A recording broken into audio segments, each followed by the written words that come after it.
Hello, America. How are you today?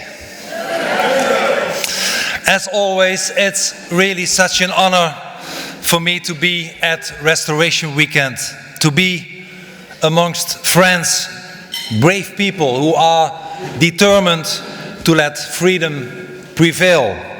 People who supported me for so many years, like my dear friend and ally, Dr. Bob Shillman. Bob, thank you so much for everything you have been doing for us all those years. Thank you. Also, thank you, David Horowitz, for all the inspiration, and so many others that I'm seeing here today who helped me in any phase of my life or trouble, like Nina Rosenwald, Daniel Pipes, and so many others. Thank you all so much.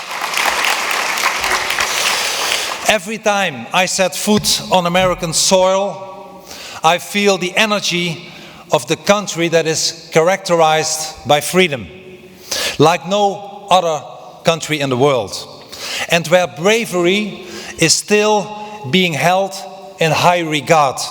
I feel the energy of the country that was established to realize a vision, to realize an ideal, to discover and to maintain liberty among men.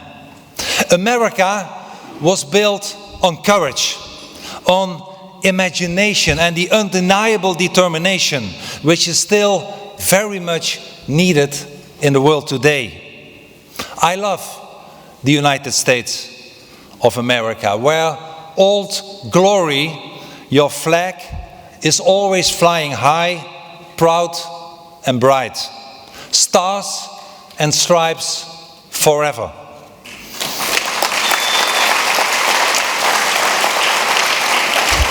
And I specifically remember a very special moment last July. At the White House, a Dutch art collector met with the American Commander-in-Chief, President Donald Trump, to present him with a very special flag, an American flag. A flag that was proudly hailed and proudly raised on one of the first ships that landed at the beaches of Normandy in 1944. And that flag graced the landing craft that was commanded by Howard van der Beek, an American of Dutch descent. And at the perilous fight, it witnessed how brave young Americans fought and died against the battle against tyranny. And that beautiful, old and battle-scarred flag returned home, exactly 75 years after the liberation of Europe. And it's that flag that reminds me how connected, how united we are, the Americans and the Dutch.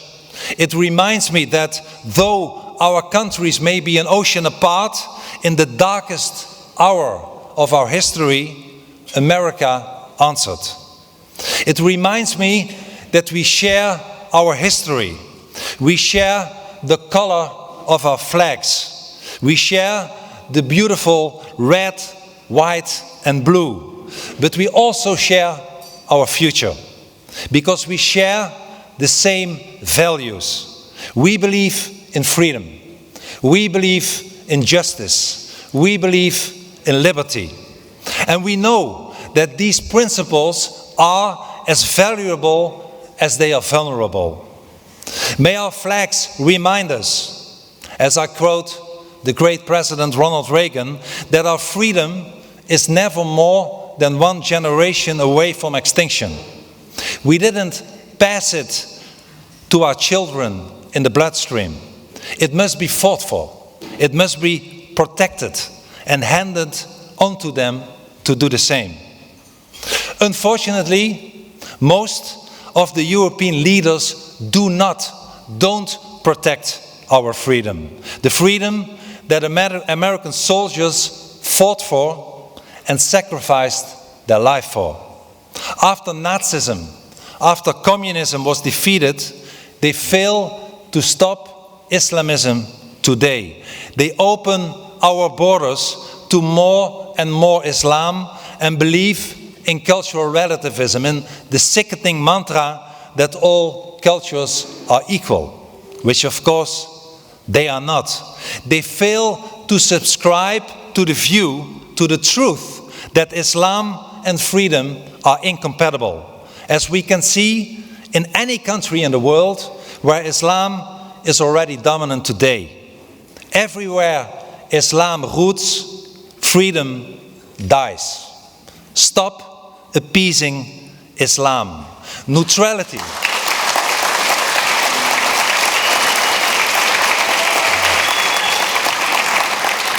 Neutrality in the face of evil is evil, but appeasement is downright suicide.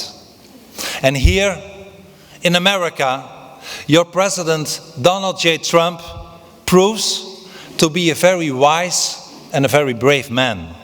A very brave man who fights against evil. He fought the Islamic State and rightfully ordered their leader to be killed. He built a wall at your southern border, and he introduced travel bans from Islamic countries such as Iran, Libya, Somalia, Syria, and Yemen.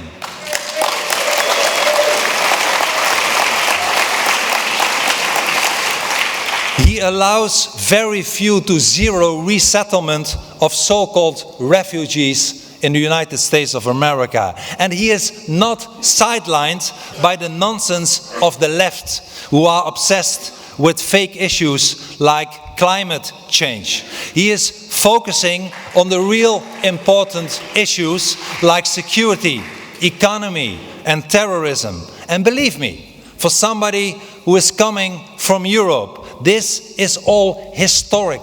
It is legendary to have a president like that. I wish we had such brave leaders in Europe. People who put their own people and nation first, as President Trump puts America first.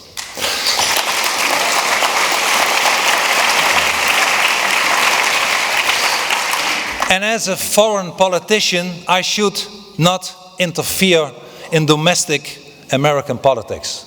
But allow me, as a friend of America, to give a message as the leader of the opposition in the Dutch Parliament to all my colleagues in your House of Representatives, to the Democrats in the House more specifically. For all your President, I say to my colleagues in your House, for all your President Donald Trump has done for your country, he does not deserve impeachment, he deserves the Nobel Peace Prize.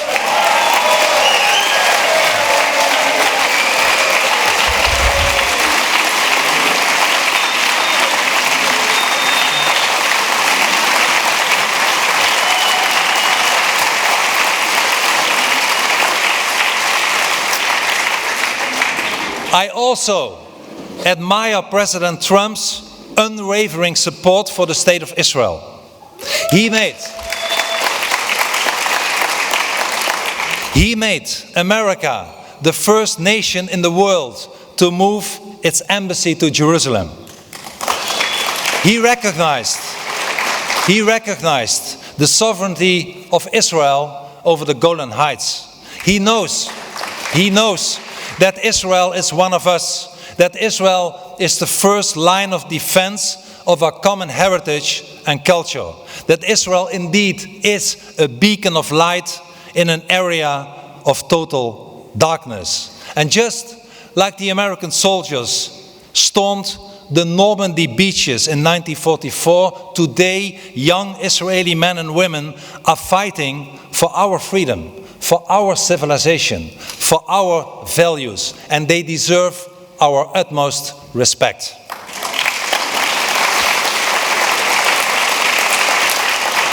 So, I believe we all must stand strong with Israel. We have to stand strong with Israel. We stand strong with Israel when they triumph, and we stand strong with Israel in the hours of need.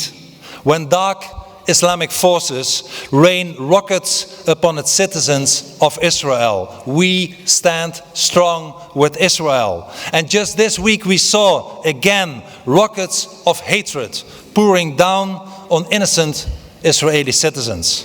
But remember, my friends, Am Yisrael Chai. The Jewish nation lives.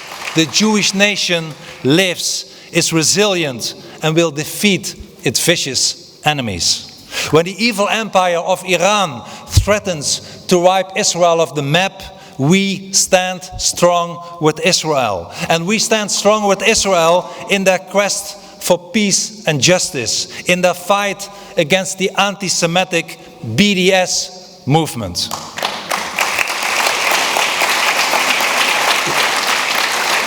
Last week, the European Court of Justice ruled that products made in Judea and Samaria can no longer be labeled in Europe as made in Israel. And this kangaroo court describes these territories as occupied territories. But my friends, those are not occupied territories.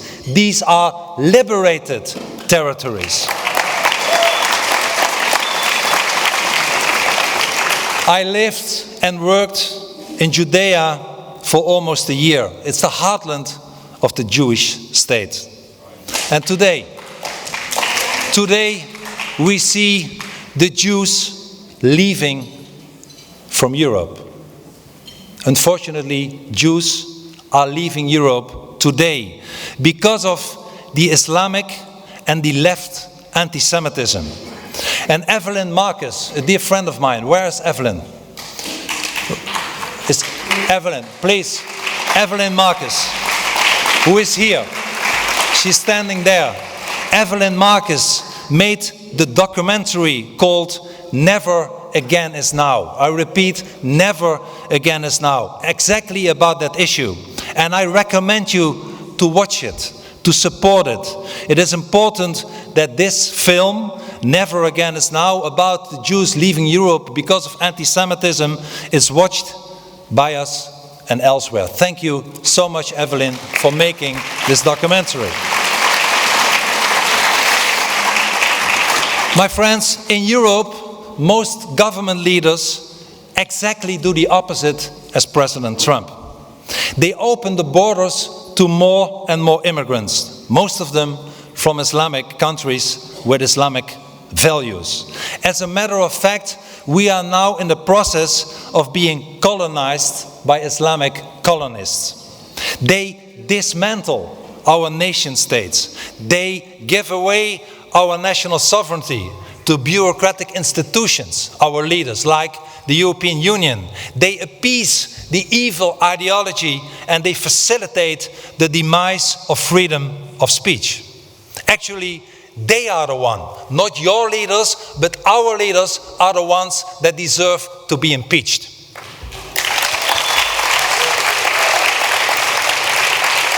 My friends, I believe in freedom.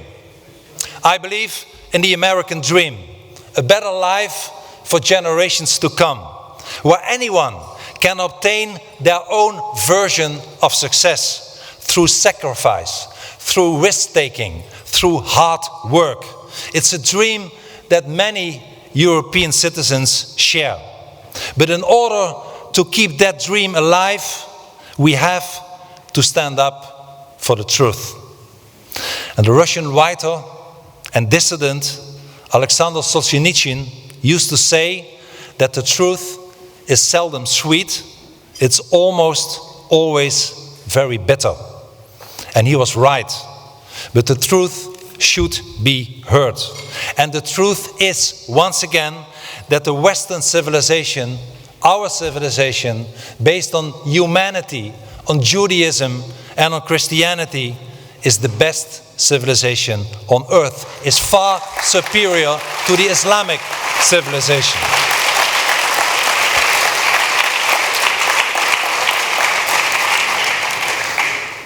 And I do believe that the best days lie ahead of us, but only if we persevere, no matter what. Only if we resist this totalitarian ideology called Islam that is threatening us. Or we have to fight back. And someone who never gave up, and I'm sure never will give up, is David Horowitz.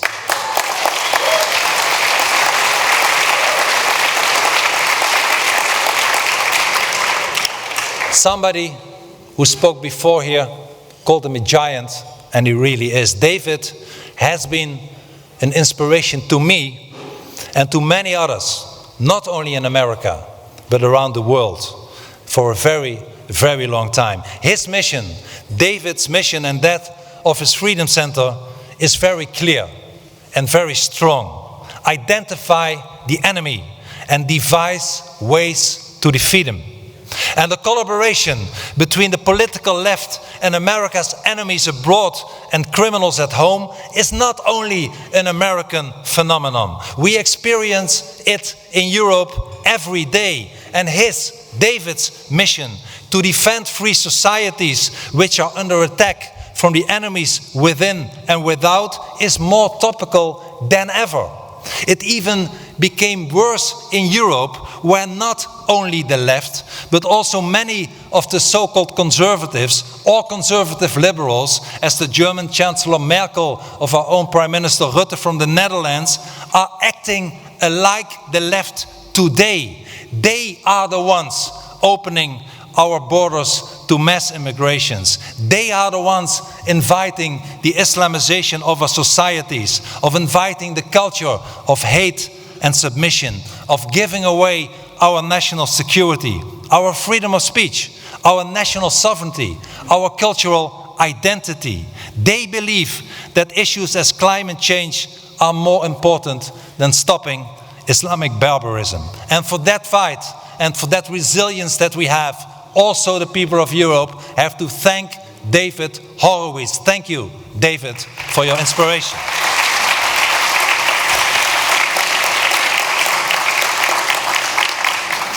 Unfortunately, most of our European leaders are weak, chicken-hearted, and afraid. The followers of Islam, however, are well organized, well funded, and highly motivated by their dangerous ideology. Unfortunately, they are more often better motivated than the majority of our own people.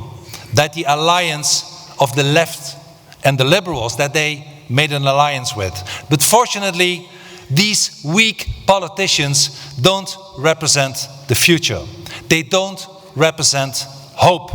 More and more Europeans today see the necessity to vote for politicians who are willing and able to stand up against the evil of Islam, to defend our superior culture, to protect our freedom. And in many, many European countries, we see that patriots are gaining electoral power. In Italy, in Hungary, in Greece, in Belgium, in France, and last week our friends from the Vox Party in Spain doubled their seats. So, if we stand up and resist, the future is ours. The future belongs to the patriots of Europe. But there is no time to wait for the future.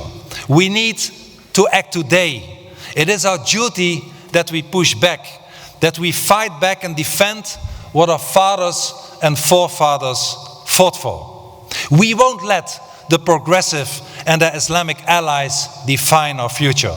We won't let them destroy our prosperity. We won't let them destroy our future. Unfortunately, if you resist, you will pay a very high price.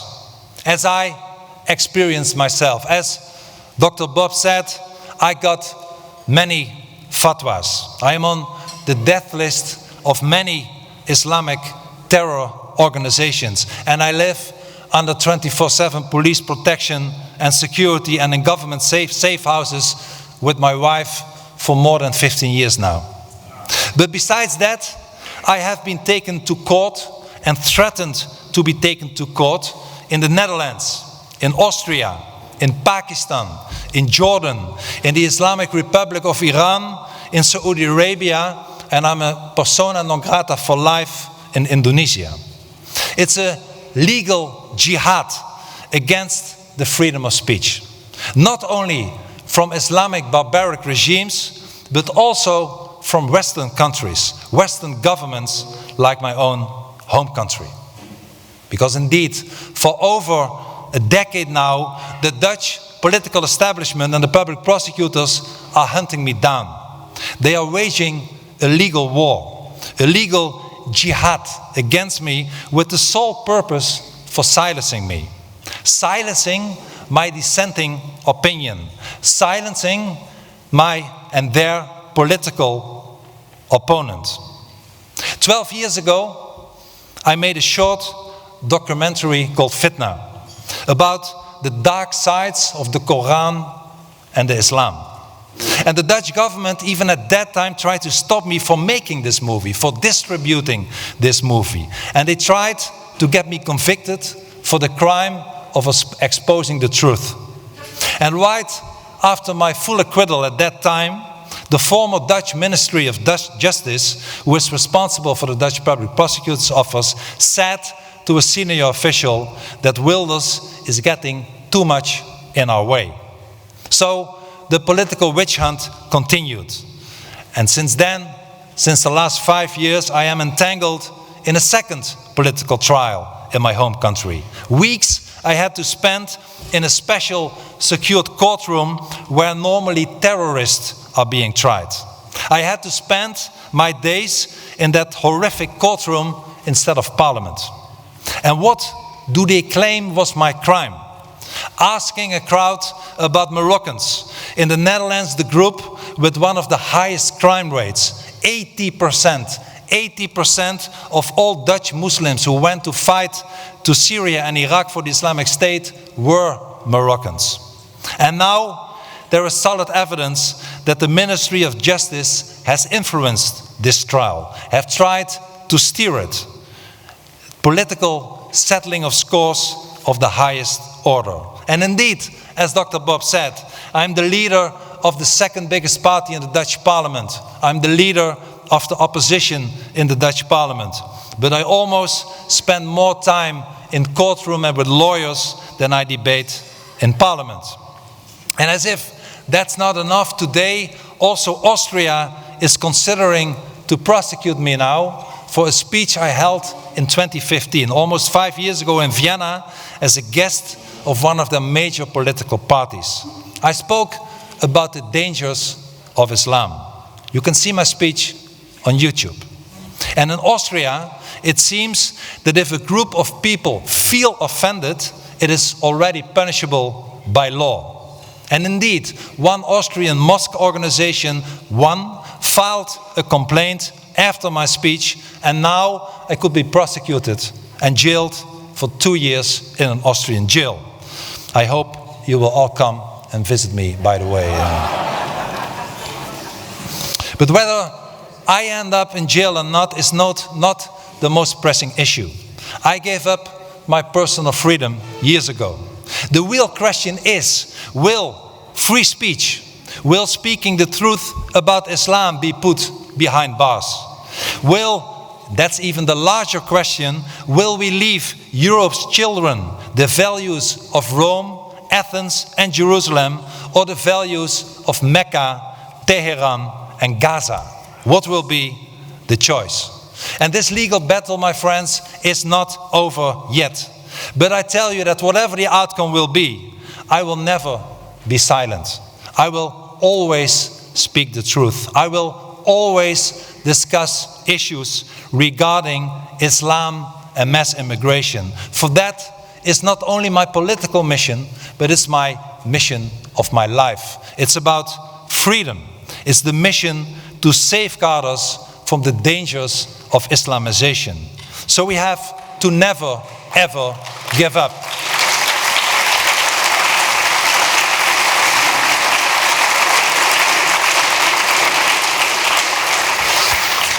Dr. Bob already just quoted Edmund Burke, who said, "The only thing necessary for for the triumph of evil is for good men to do nothing. Unfortunately, in Europe, most men do nothing. They allow our women being harassed and raped. They allow young Muslim girls to be genitally mutilated. Only in my own country, in Holland, more than 40,000 women have been genitally mutilated. More than 40,000 only in Holland. They allow Pakistani grooming gangs to rape young British girls. My dear ally, Katie Hopkins, I believe, spoke about it yesterday. Where is Katie Hopkins? She's sitting. Can you please stand up? My friends, indeed,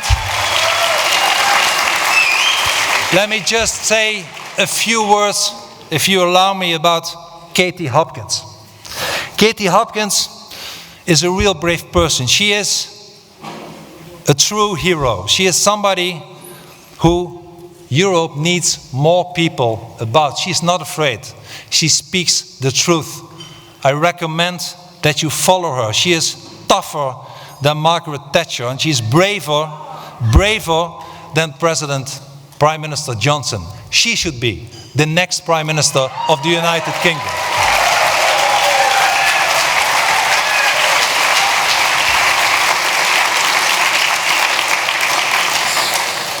So the European elites are also allowing terrorists killing innocent people, shouting Allahu Akbar. They allow Islamic schools where children, like in my own country, Holland, are being taught that Christians should be lashed, stoned, and beheaded by the sword. They allow that the Jews wearing a kippah are beaten up in our streets. They allow no-go zones where Sharia law is the law of the land, or at least the law of the street, in many European cities today. They allow the indigenous people to feel as if they are foreigners in their own land. It's a bloody shame, but it is happening today. And the people of Europe have had enough of this treasonous behavior from the elites who adore multiculturalism and destroy our identity and our traditions. I'm not exaggerating.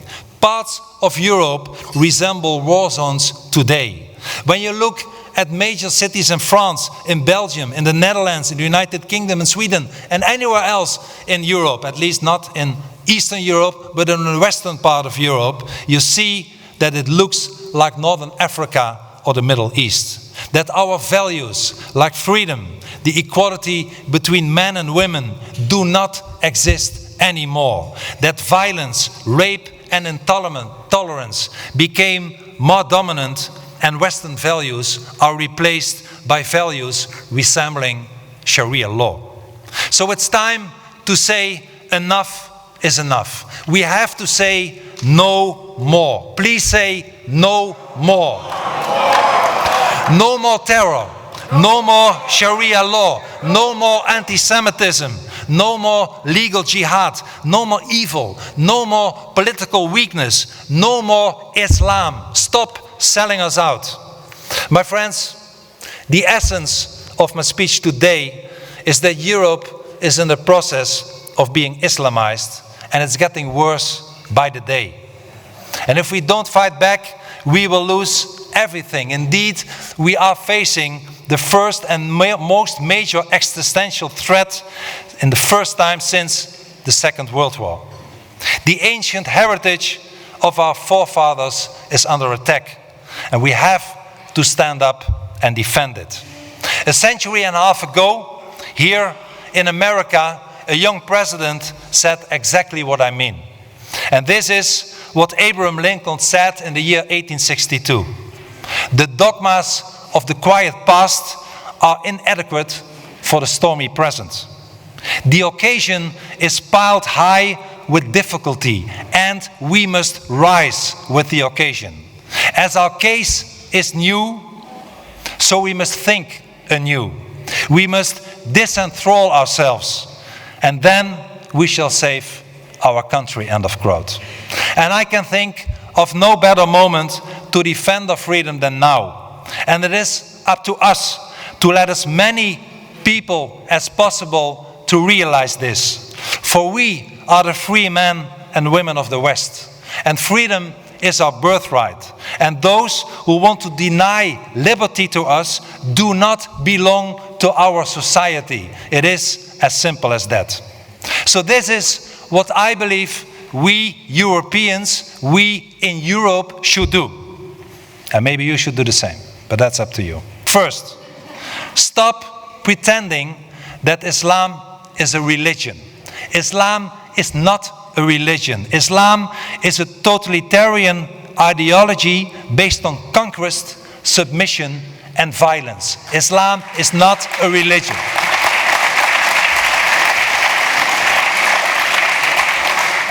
Second, protect our constitutional freedoms by not granting them to a totalitarian ideology that wants to rob us of our freedom. Let them not use our freedoms to rob us of our freedoms. Let us not be too politically correct. We should not grant them their freedom to rob us of our freedom. So, no more Islamic schools, no more mosques, for they represent an ideology of hate, of violence, of submission.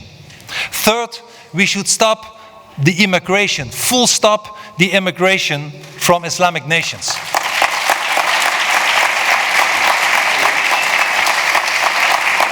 We should immediately deport all immigrants who commit crimes and act according to Sharia law. There is no room for Sharia law in a free society. Fourth, we must all and always support Israel and allow them to protect themselves against vicious enemies like the Islamic Republic of Iran. We Europeans should reintroduce national border control, for we have none at this time. If you enter Greece, you are in Holland. We should reintroduce national border control. We should introduce, like the Israelis do and have, administrative detention to detain potential terrorists. This is what we should do. We should stop Islamic symbolism. I am very proud that since August 1st, the Islamic burqa and the Islamic niqab is, because of the majority of the Dutch parliament supported a motion from me to ban it, is outlawed in the Netherlands in public places.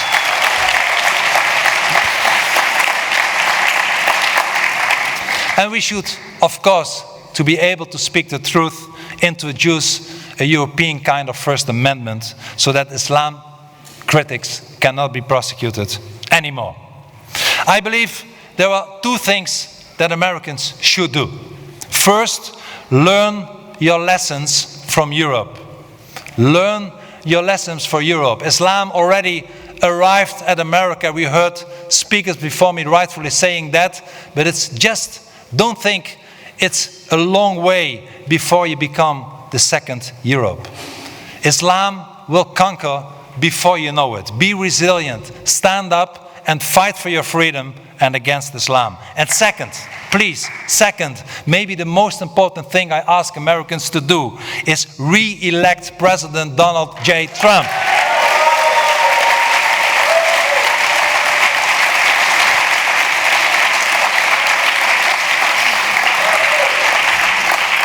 And let us not be afraid. When people are no longer afraid to speak the truth, seemingly invincible evil empires begin to crumble. And Islam is one of those evil empires. And it too, I am sure, will collapse once people hear and understand the truth about Islam more as they do today.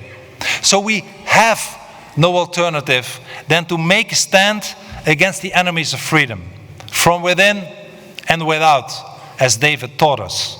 And our enemies should know that we will never apologize for being free men. We will never bow for the combined forces of Mecca and the left. And we will never surrender. My friends, there is no stronger force than the force of free men fighting for the great cause of liberty. And the West, indeed, is in danger today, but we can still prevail, even when we are insulted. even when we are harassed and intimidated, even when they take us to court for speaking the truth, even when we are marked for death, even for stating an opinion. We must never be silenced. Never, ever be silenced. And I promise you, at the end of the day, we will win. Thank you and good luck to you all.